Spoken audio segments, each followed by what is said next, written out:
Hoy presentamos la vida privada durante la Revolución Francesa. Durante la Revolución Francesa, las fronteras entre la vida pública y la privada eran muy inestables debido a la invasión de las esferas de la vida consideradas normalmente como privadas por parte del espíritu público de lo público. La expansión constante de las esferas públicas de la vida proporcionó un impulso al retraimiento romántico en uno mismo, a un espacio doméstico definido con más precisión. Ningún interés particular debía dividir la voluntad general de la nueva nación. La política de facciones o partidos era considerada sinónimo de conspiración e interés. Esta era la palabra clave utilizada para designar la traición a la nación. Como consecuencia de esto, los revolucionarios insistían en la necesidad de una publicidad. Solo la vigilancia constante y la atención permanente al público podría evitar la aparición de intereses particulares y de facciones. La manifestación de intereses privados en el terreno público de la política era considerada contrarrevolucionaria.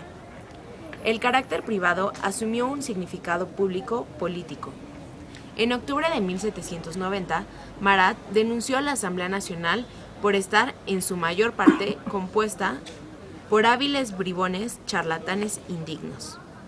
No bastaba con que una posición política fuera equivocada, había que desacreditar a la posición también en cuanto a carente de las cualidades humanas básicas. Solo la corrupción del individuo privado podía explicar la falta de ardor del individuo público en la defensa de la revolución. Pero ¿dónde estaba la frontera que separaba a la persona privada de la pública? Las secciones y los periódicos más fogosos no eran los únicos que vinculaban el carácter moral privado al comportamiento político público. Quizá el ejemplo individual más célebre sea el discurso pronunciado por Robespierre el 5 de febrero de 1794 sobre los principios de la moral política. La fuerza del gobierno popular en una revolución es a la vez la virtud y el terror. De todo ello se deriva que en el sistema de la Revolución Francesa, lo que es inmoral no es político, lo que es corruptor es contrarrevolucionario. Así, a pesar de que los revolucionarios creían que los intereses privados no debían estar representados en el terreno público de la política, estaban convencidos de que el carácter privado y la virtud pública eran aspectos íntimamente unidos entre sí. La visión que los revolucionarios tenían de la política era rusoniana. Para llevar una buena vida política había que estar en posesión de un corazón privado transparente. Entre el Estado y el individuo no debían mediar ni los partidos ni los grupos interesados, pero se esperaba de los individuos que llevaran a cabo una revolución interior y privada que reflejara la revolución en acto en el país, lo cual a su vez condujo a una intensa politización de la vida privada. Uno de los ejemplos más reveladores de la invasión pública del espacio privado es la omnipresencia preocupación por la vestimenta. Desde el momento de la inauguración de los Estados Generales en 1789, esta adquirió un significado político. Con los objetos del espacio privado ocurrió lo mismo que con la indumentría, e incluso los más íntimos recibieron las marcas públicas del ardor republicano.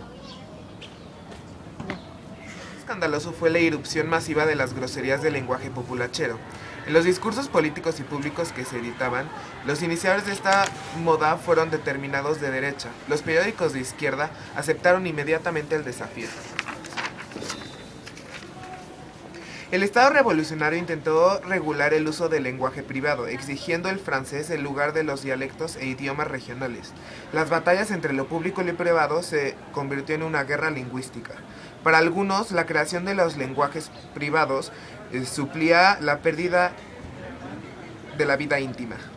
Antes en esta época fue el divorcio. La ley de divorcio de 1792 se distingue por su liberalidad.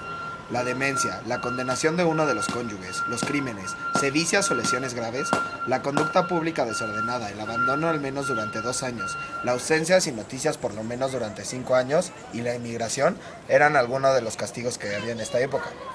En el capítulo 4 del Código Civil, los motivos se redujeron a 3, la condenación, las sedicias y el adulterio. Los derechos de las mujeres sufrieron importantes recortes. El marido podía pedir el divorcio basándose en el adulterio de su mujer, pero la mujer solo podía solicitarlo en caso de que su marido hubiera tenido a su concubina en el hogar común. Además, si ella era declarada culpable de adulterio, podía ser condenada a 2 años de prisión, mientras que él se libraba de cualquier tipo de castigo. La legislación sobre el divorcio no se pretendía simplemente liberar al individuo de las restricciones de una situación doméstica desgraciada.